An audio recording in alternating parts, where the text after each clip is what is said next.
Hello and welcome to At the 55, your home for U Sports football. Me and Tom are back on the mics, setting up the 2025 Uteck Bowl and Mitchell Bowl. There's no other fluff. We have four more teams left to go. We're going to talk about all that and so much more. But first, Tom, how the heck you doing, you G-Hack finalist participant with your Assumption Crusaders?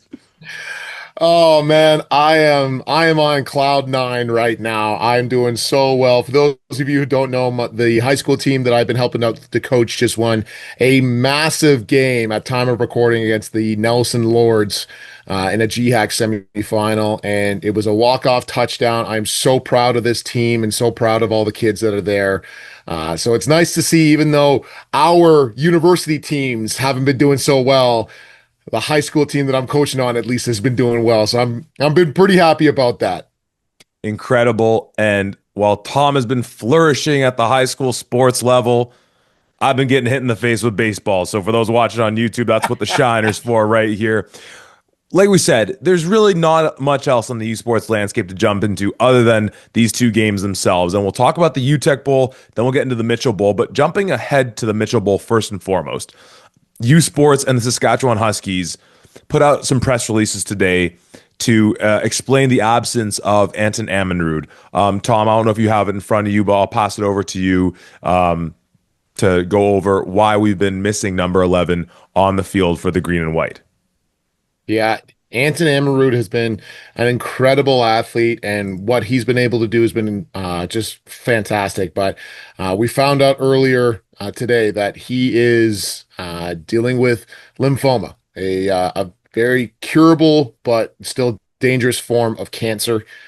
He has been nothing but a fantastic teammate throughout this entire process and has been battling this, but he's got the entirety of not just Husky fans, but the entirety of U Sports fans behind him. Everything that I've heard is that he's not only a great football player, but a great human being first and foremost. And we wish nothing but the very best for that young man. Absolutely. Very much hearts go out to him, his family, the program, and pulling for him to get through this and to see him back on the field of play, even if we can get to that point. We'll save our conversation about the Huskies matchup against the Queens Golden Gales for one moment, because let's talk about another Huskies team that is duking it out on this Saturday, 12 p.m. kickoff coming from Halifax. The St. Mary's Huskies back in the national semifinal stage, taking on the Montreal Carabins. Allez, les Bleus, allez, allez, les Bleus, allez. 12 p.m. kickoff. A matchup that is just spoiled with incredible defenses, has some really interesting matchups when we look at the rush games for both these clubs, and we look at the young Pepe Gonzalez for Montreal in now his first national semifinal appearance. Tom, when people see AUS versus, it doesn't matter if it's RSEQ, it doesn't matter if it's CanWest, it doesn't matter if it's OUA. And maybe I am just really drinking that, well, whatever maroon or dark red colored Gatorade I need to describe for whatever the Huskies color is. But this feels like a different matchup from some of the others that we've talked about. We've constantly alluded to that 2023 matchup. Sask at Antigonish take on Santa FX. We know that there's been some close ones. We know that there have been a lot of stinkers. People aren't completely just out of their tree for sometimes overlooking these matchups. This is a really intriguing game. What are you most excited for going into this matchup? St. Mary's hosting Montreal. Well, listen, if there's one area of Montreal's defense that has been, I don't want to necessarily say exposed, but they have struggled at times, it's been the rush defense. And I think we specifically saw that against McGill. Obviously, in the two games that they played against, ELR and Jerry Momo had really gone off for explosive big plays in the running game. Now, there is an aspect of that is just showcasing how good that Montreal offense is and how good those two players individually are.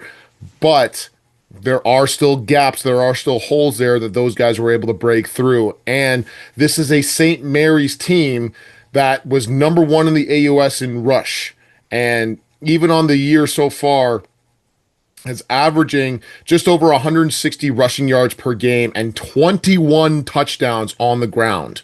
That is a very dynamic team rushing the ball, and what the entirety of that squad has been doing, led by, guys like Liam Legg and Reese White and obviously Malik Williams.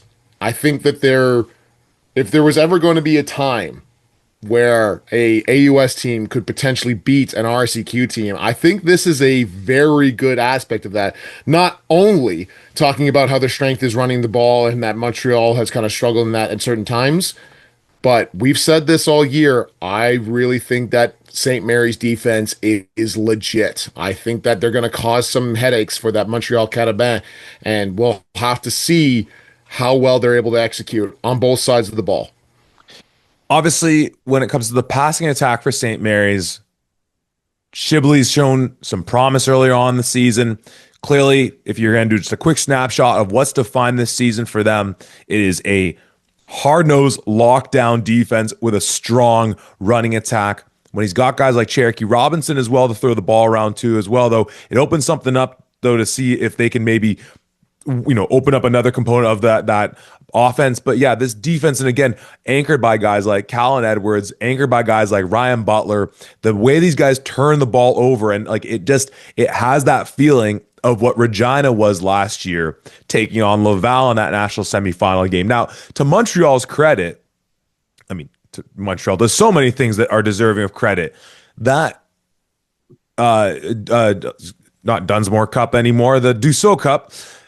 One of the things that was so astonishing in them picking up the win, beyond just the points that were scored, was how effectively they slowed down Laval's rushing attack and how effectively they were able to then run the ball on Laval. Because in many ways, I'm going to tread carefully when I make the St. Mary's Laval comparison, because obviously Laval has potentially the Heck Creighton Award winner in Arnaud Desjardins and guys like Olivier Cool, and just such a historic franchise and one of the best we have, and our reigning Vanier Cup champion.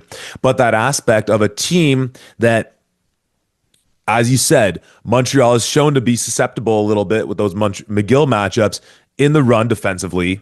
Vital and Roy for Laval have been really strong this year, and it just seemed like that's where they can go really effectively, running the ball, maintain time of possession, and then just shut the door on them. And then, as we said, the script was completely flipped, where Montreal's rushing for 130, 140 on a team in Laval that's giving up like 80 yards a game, and on the other hand is limiting their rushing attack to like 50 something yards on the play.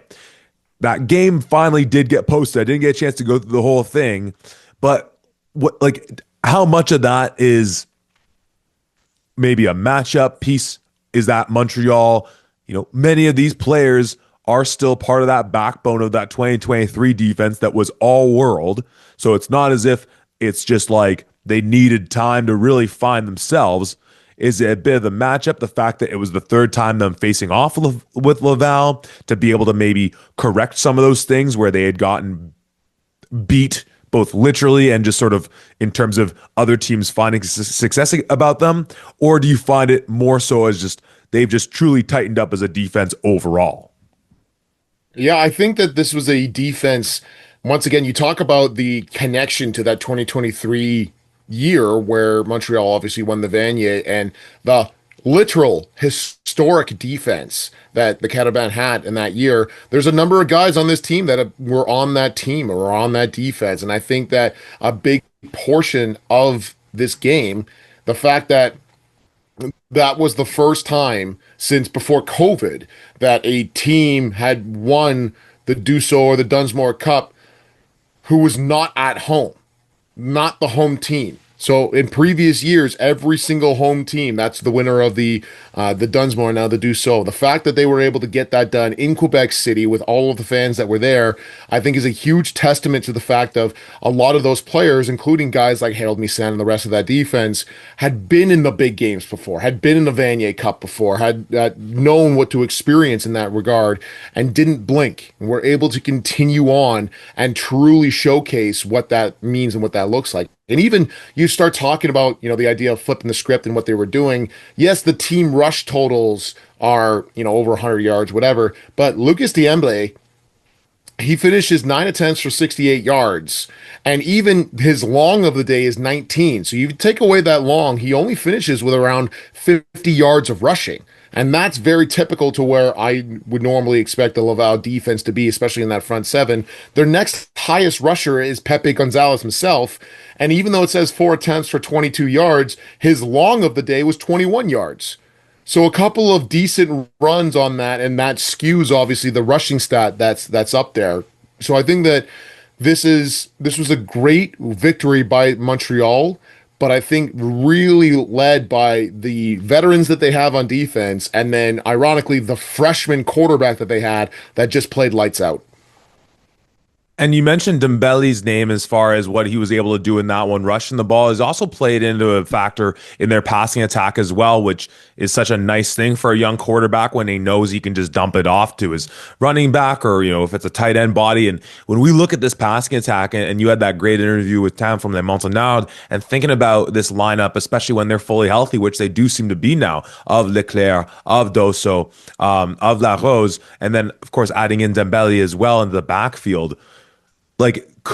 There's when you think about, I mean, La Rose is a freshman in that mix, but some of those veteran presences for a guy in Gonzalez who's played under the lights of Stade Talus in in a provincial championship game and come out victorious, who's, obviously played in these major eventized games that the RCQ has with the 20 plus thousand people in there.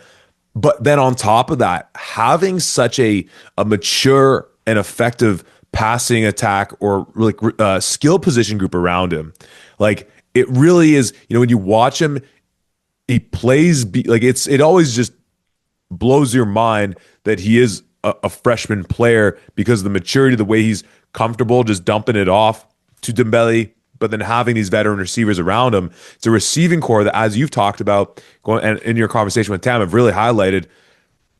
Obviously, we have our OUA bias, and you think about Laurier fully healthy, I still think is probably the best that we have across U Sports.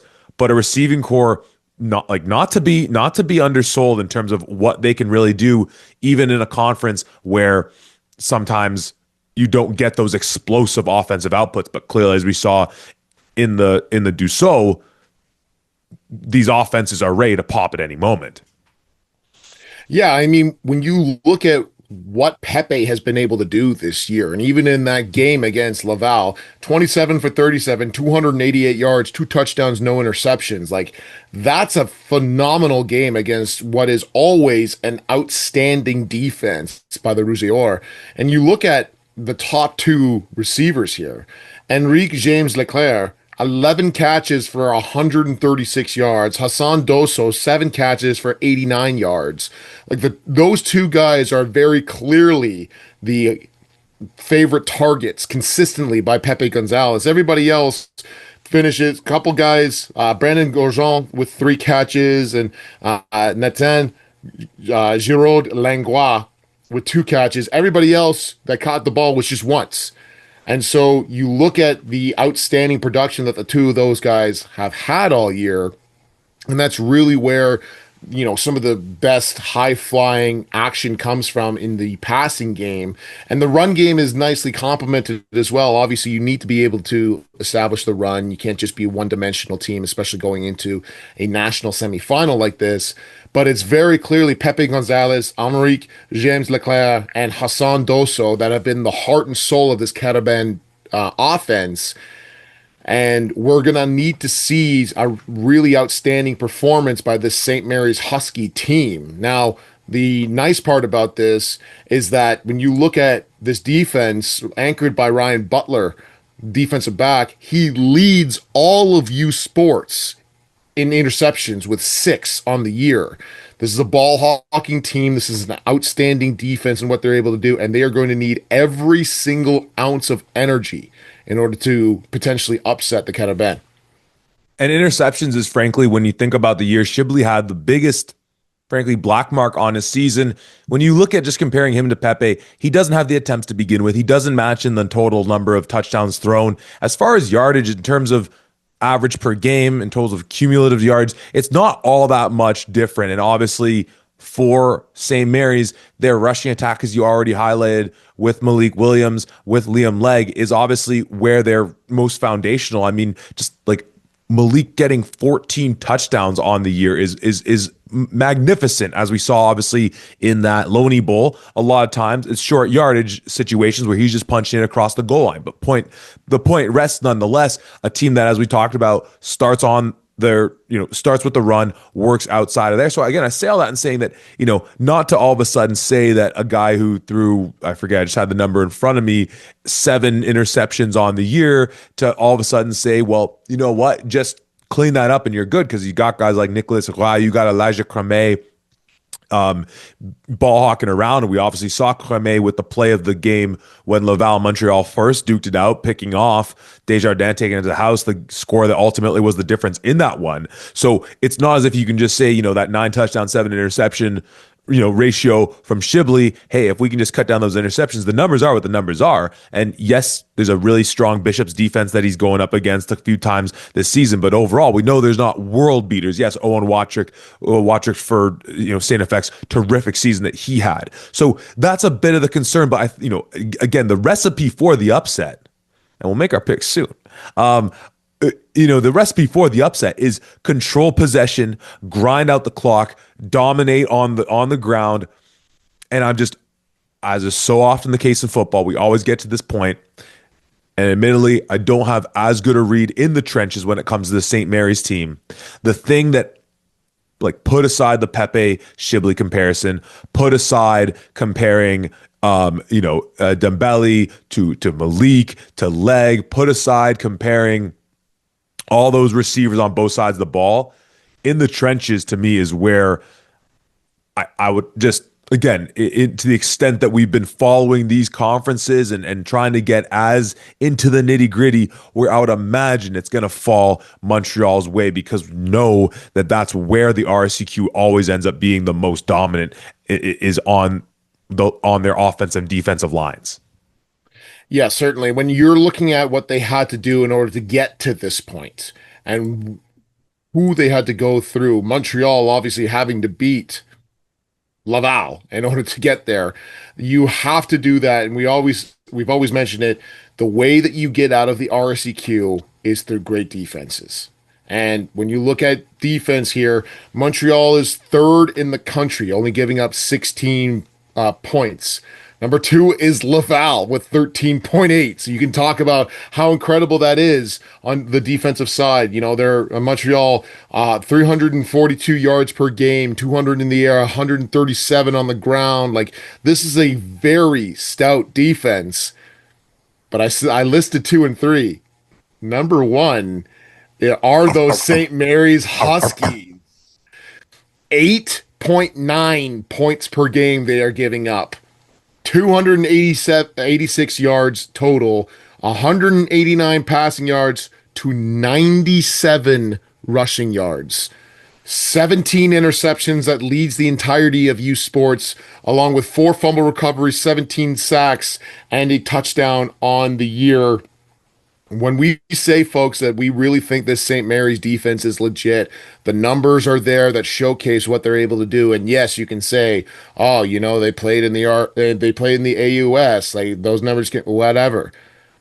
The fact is, great defense is great defense, and great players are great players, regardless of where they play. And we are very high on this St. Mary's Husky team. And like you said, if you are going to win this game, it's going to look like a 17-10, 17-14 kind of final, where the time of possession is greatly in favor for the Huskies rather than anything else. Grind them out football and with outstanding defense. That is the recipe, but that is much easier said than done against a team like the Carabin. And as we talked about when Guelph went to Laurier in the Yates Cup semifinal, much as we've talked about when Western's gone to those situations, been in those situations against a team like Laurier or some of these other great clubs on the whole national scale, is that the recipe for success might fall out of favor if all of a sudden you get down. And when you can't all of a sudden just lean on your opponent and you maybe have to speed up your offense and have to maybe go to your passing attack a little bit more than you'd want to.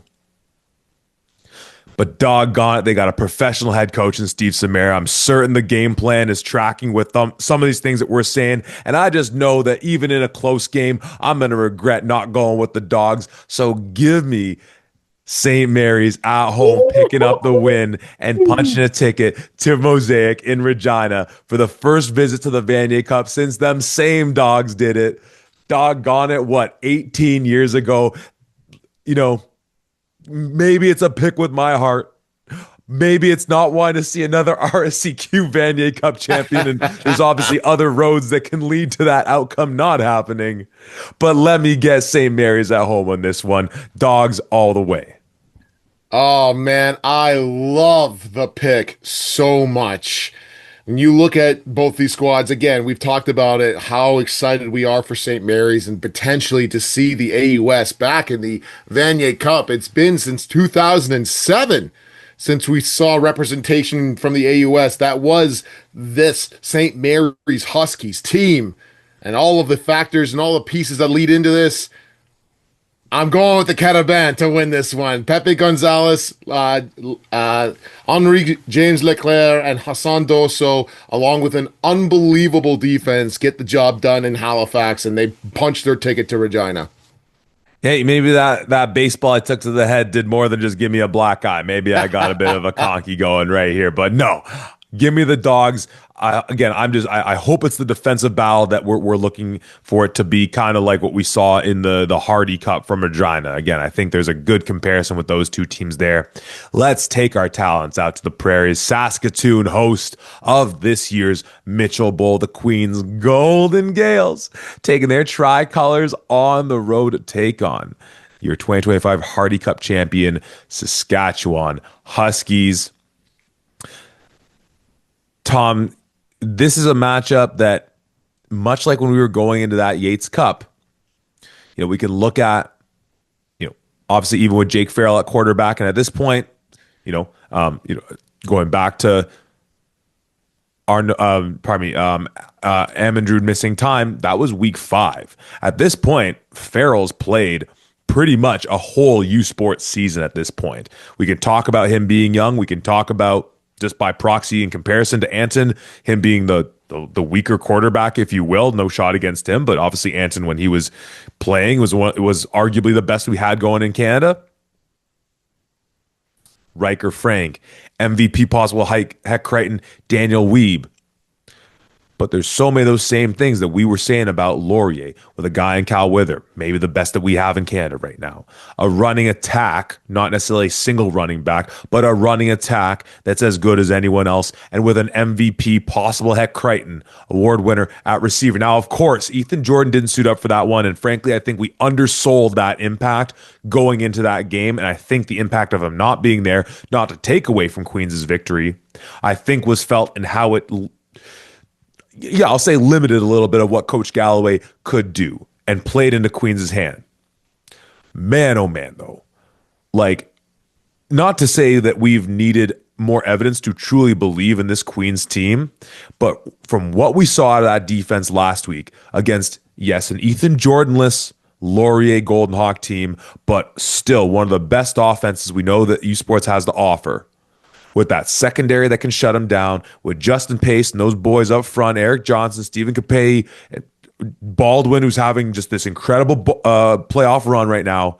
My goodness, is this a defense right now that is so exciting to watch? And arguably, it feels like they're stepping up. They're gaining strength from taking on these top contenders and these top offenses.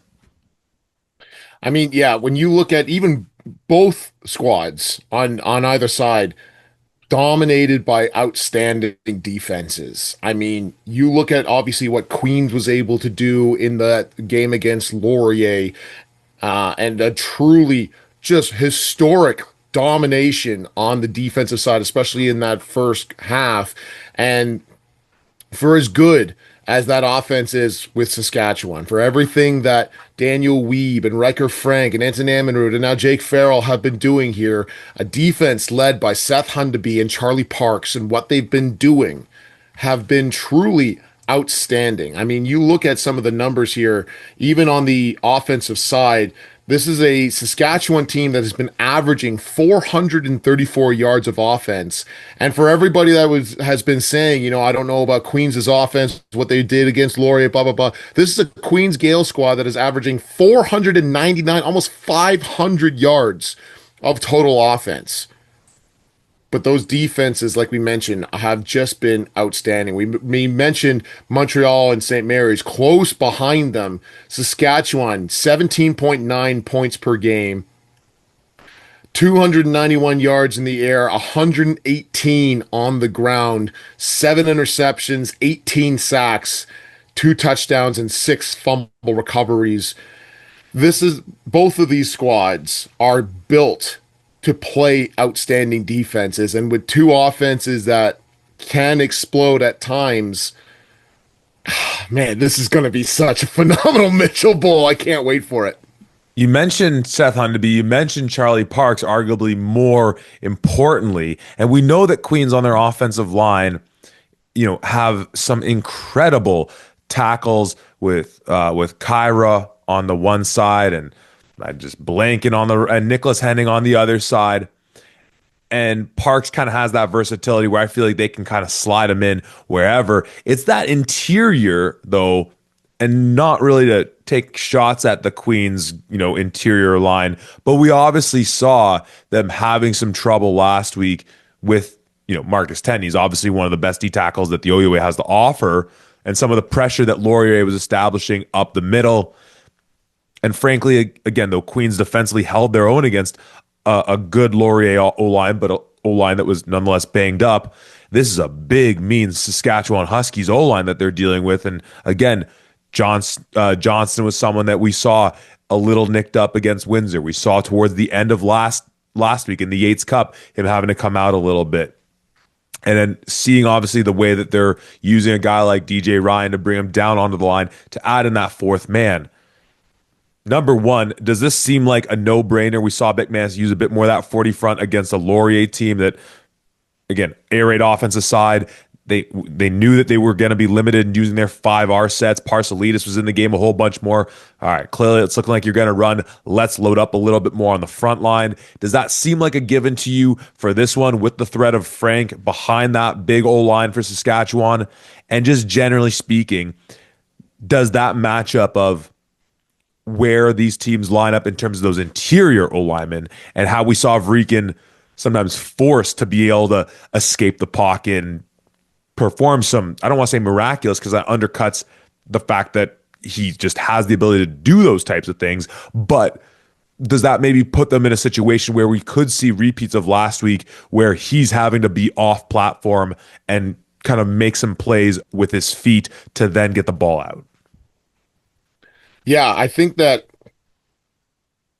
Queens going into this game is definitely, in my opinion, going to be running that 4-3 rather than the 3-4 that we've seen previously. I think that with how good Riker Frank is, if you allow a lighter front seven, especially if it's just 3 down linemen, he will have the capabilities to knife through, find the gaps, and then you're getting more often linemen going up to second level to get onto linebackers. And we've heard it directly from Coach Greg Marshall from the Western Mustangs, arguably a guy that loves running the football more than any other coach there is.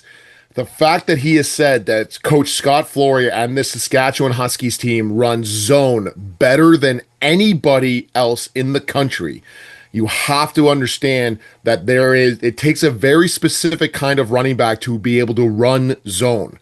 You have running backs that are phenomenal at, doing those trap or the power counter plays where there is a designated gap. You have to go find it, hit it downhill. That takes a skill in itself.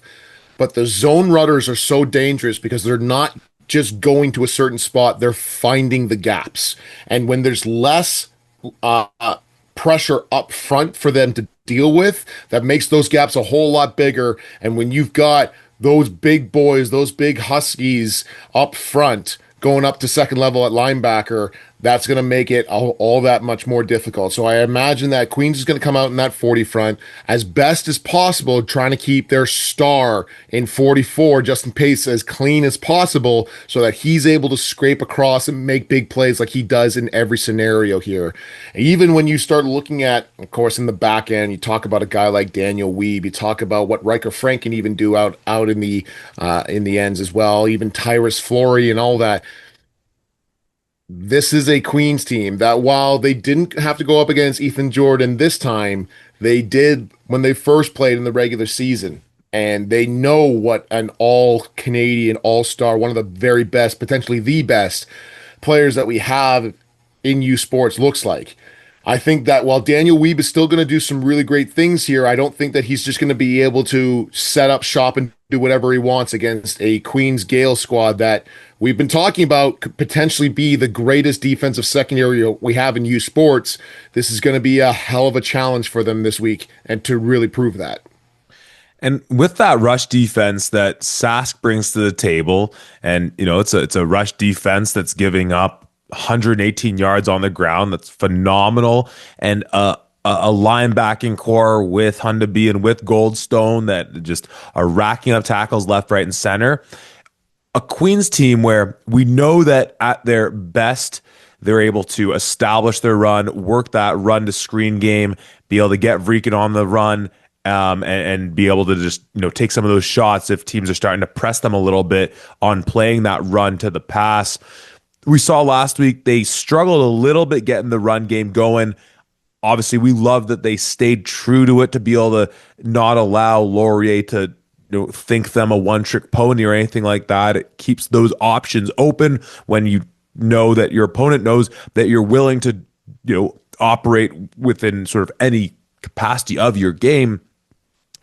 With what we're seeing from the Sask defense, obviously, there are great runners in Can West, but in painting with broad strokes, we do typically look at Can West as more of a passing offensive league. OUA is a bit more of a rush offensive league. In terms of that sort of stylistic difference that we sometimes see, which do you think may be sort of what do you think is going to lean more towards their sort of respective advantages? Queens, rushing for the near 190 yards that they're averaging a game on the back of Kasari, and then with Vreekin as well, being able to make hay with his feet, or that Sask's 118 is going to hold up, given that, again, not necessarily dealing with as consistent teams running the ball as much. We're seeing quarterbacks so consistently rack up those 35 plus attempts in these games. How much do you feel, where do you feel that aspect of this matchup swings between these two clubs? Honestly, between both of those, I think the advantage here goes to Queens. I mean, you talk about a team that's a grind them out offense. And while, yes, they can be high flying, a lot of the times our chunk yardage down the field, getting the ball to Jared Kasari, having him put his shoulder down and to, run guys over in order to gain first yards, to throw out to his guys like Nathan Falcone or Preston Martin or anybody else. I think that this is a team that's a little bit more built for a grind them out style. I think they're going to hold the ball a little bit more and being able to just establish an offense and a rhythm down the field. I think that, like we said, of course, this is a very high flying Saskatchewan Huskies team, and what Riker Frank is doing alone has been really incredible.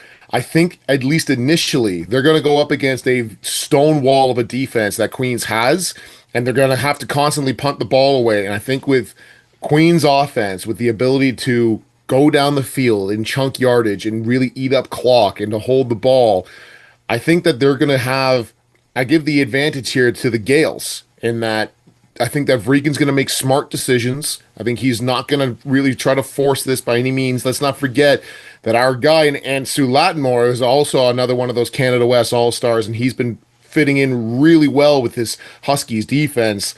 And when you got a guy like Seth Hundaby in the back end and what Charlie Parks is able to do as well, even Reese McCormick up on the defensive tackle spot has been another Canada West All-Star as well. This is a game that's going to come down to, I think, the final game and the final play, whoever had the ball last type deal. And I think that style, I think, benefits Queens more than it does Saskatchewan. And in complementing that rushing attack, and I am with you that I think between those two things, I think the Queens rushing attack will hold true. It's just dawning on me, in part, maybe it took me this long for it to click because we saw him miss all of last year. But, Falcone's had a terrific year. Cedric Smith has really come on strong. Tuioti, I think, is going to really be a major player for unlocking their run game. And if they can get the ball in his hands a little bit, I think that's that. Plus, Russell Weir, multifaceted weapon for them. But Jack Ashby Jacobs, we have not actually seen for the Golden Gales in this playoff run for them. Something, again, I haven't really cataloged since we last saw him in the Windsor game on their homecoming to end the regular season. So not knowing the extent of that to me is a major X factor.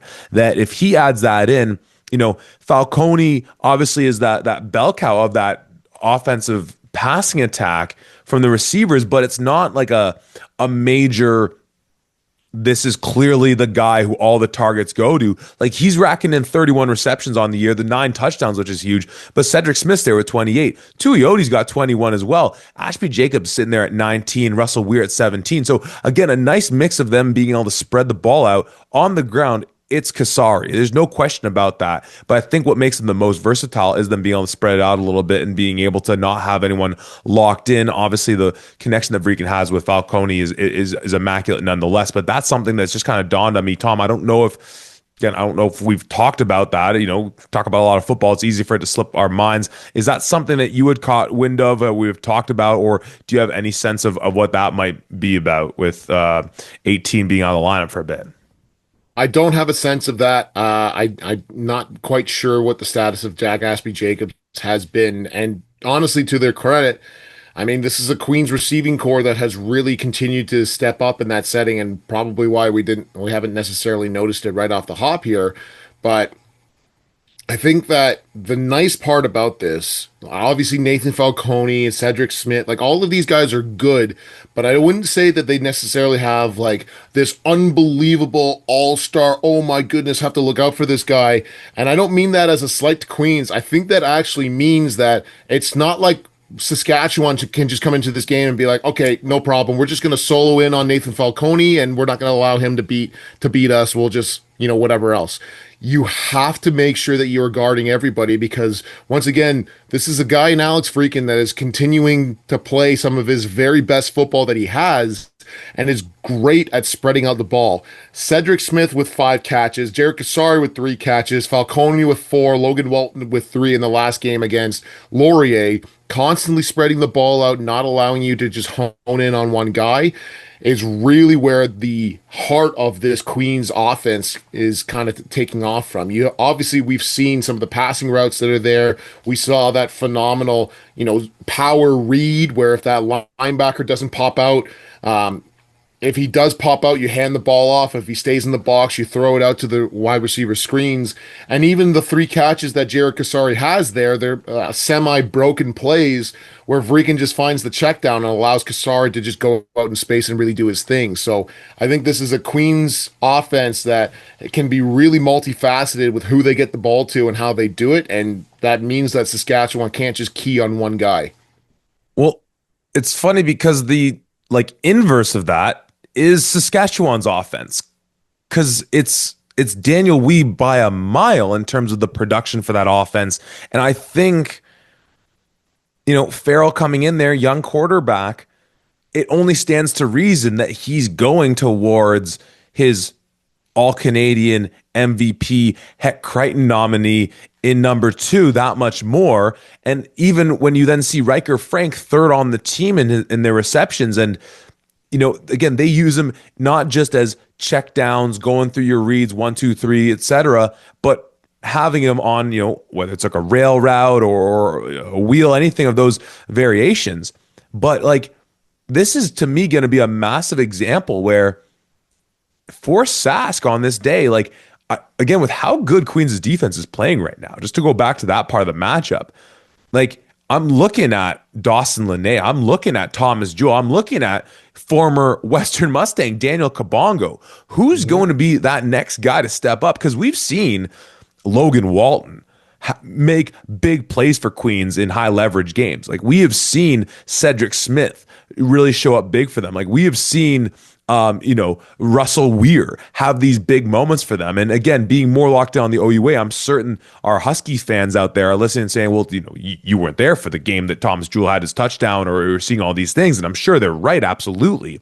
But like, that's the piece of this that I am so fascinated to see because, like, again, I think the fact that like Weeb and Frank are like heads and shoulders, sorry, their biggest targets is only been amplified with Farrell being in there as someone who's, again, probably going to be. And if you're Coach Nias, you're going to say, hey, look, just rely on your guys. Like, don't overthink the offense. Like, put a ball up over the middle and know that Weeb can just, reach up 8, 9 feet in the air and then pull that thing in. I think that is a little bit of that younger quarterback thrown into the fire type tendency. And with Coach McManus, and as you said, the best secondary that we have in U Sports right now, I think that has to be the case. That's going to be really interesting to see what that next move is, what that slider curveball is for Saskatchewan. I have all the trust in the world in Coach Nias and Coach Flory to be able to come up with something creative. But just from where we're sitting right now, the more we talk about it, the more I just really give Queens the advantage on that side of this matchup. Yeah, I mean, you highlighted it perfectly there with Jake Farrell being that first year starter. He's been at the team for a few years now, but obviously the first time that you are clear cut the starter that can come up with a whole list of issues there and a lot of nerves and everything else. But one of the best highlights that I saw, I believe it was the game against UBC, where Daniel Weeb has a phenomenal catch in the end zone here. He's technically double covered, and that ball is just thrown up to him and he does an unbelievable job coming down with it. He's used to seeing that double coverage, obviously throughout, but especially with no Rhett Varva on this offense as well. All of those, the bulk of those throws have been going towards Weeb. And then, of course, what Riker Frank is able to do when he leaks out of the backfield, those two guys are very much the heart and soul of this offense, along with obviously the other guys coming in there with big plays themselves. It's not like anybody else is bad. It's just those two are the heart and soul here for sure.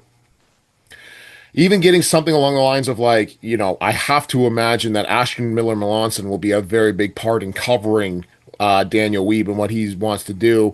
And if you get a guy like, a Justin Pace to say, yeah, you're going to play your middle linebacker spot, whatever, but wherever Riker Frank goes, you go. I think that's a hell of a game plan in order to stop that. Luckily for the Queens Gales, they don't have me calling up the defense. They've got one of the very best that we have in U Sports, period, in Coach McManus. And I have total faith that he's going to come up with something brilliant here. And he's got the phenomenal defensive players in order to back up everything that he has. But like I mentioned, if Daniel Weeb and Riker Frank are going to be the two guys on that offense to really do some things, I think Ashton Miller Melanson and Justin Pace have got to be the other two guys on the Queen side to come up with big plays. Well, and like then being able to have a guy like Corscott patrolling the middle to make sure that Weeb's not getting open in some of those deep shots that they'll give to him, as you've highlighted, and knowing that you got an absolute just psycho and Keegan Vanek who is going to just get to the ball and just hit you like a freight train. Like it's such a versatile defensive back group, and then having great cover guys in Jared Seaway and Ian St. Arnaud, arguably one of the fastest guys in Canada. The versatility they bring with that secondary, it's not like each of them brings such a unique element to what makes them so special. Tom, I had this pick locked in going into it, and frankly, I'm more and more bullish on it. Call me OUA bias, call me whatever you like. Let's see Queens go back to that Vanier Cup. We're talking about things that haven't happened in a couple moons here. I'm going St. Mary's versus Queens here. Yeah, when you look at everything that's happening, when you look at the strengths of a Queens team versus the strengths of the Saskatchewan team. Yes, Queens has to deal with the travel and everything else, but while it's just in the OUA, this is a Queens Gales team that is perfect on the road. And I think they travel pretty well. I think they've got the right mindset here. This is a team that's ready to come out. I'm taking the Gales as well. And like I mentioned to you before we started recording, obviously our hearts go out to Anton Ammanrud and everything else. Even if Anton was playing in this game, I would still be taking the Gales because I think that defense is going to come up big and the offense is going to do just enough to win this one. It's going to be the Gales, for me, the Gales against the Carabin. But I would love to see Gales versus Huskies, man. And I'd love to see Huskies versus Huskies. My heart just can't fully sell. Well, somehow I'm okay taking St. Mary's over Montreal, but I'm not taking Saskatchewan over Queens. Well, again, maybe it's the baseball of the dome. Tom, my internal clock just always trips out when we get to this stage of the season because I'm not keeping track, but I just know deep down that it feels like we need to talk about more, but I don't know what more to talk about with these games. I think we've done an effective job. I think we've covered them pretty well. What final thoughts do you have going into the Uteck Mitchell Bowl national semifinal weekend? I think with both of these games here, while we know what the offenses can really do, I think the teams that are going to come away with victories on both sides are the teams that defensively can make the most amount of plays. I think that all four teams, their defenses are outstanding in what they're able to do, but it's going to come down to key moments, turnovers, or big plays that's really going to help out here. Now, it helps especially on the Queens side, when you've got phenomenal special teams, and what Coach Taggart has been doing with Queens is unbelievable. And I think that they're going to continue to be outstanding in every aspect here. But all three facets have got to be huge aspects here. There are no more giveaways. There's no more, we made a mistake here or we weren't able to go for it here. We'll just make up for it. No, you're in the national semifinals to go to a Vanier Cup. Every single play, every single moment matters here. And all four of these teams are here for the unique brand of football that they've been playing all year long. And I think being able to stick to your game is what's going to win these clubs a ticket into the Vanier Cup. Whoever can go the longest without blinking and changing what they've done so well. And as you highlighted so beautifully for pretty much all of these clubs, it starts on that defensive side of the ball. It's as if there's some kind of saying that goes defense wins championships. But what the heck do I know, Tom? Here we go. The Final Four. The next time we'll be talking on a podcast, at least, we'll have our Vanier Cup matchup. The next time we'll be talking in person, of course. We'll be here in Toronto when we're watching these two games. I can't wait to be hanging out with you, checking out those games, and then be breaking them down later on this week right here at the 55.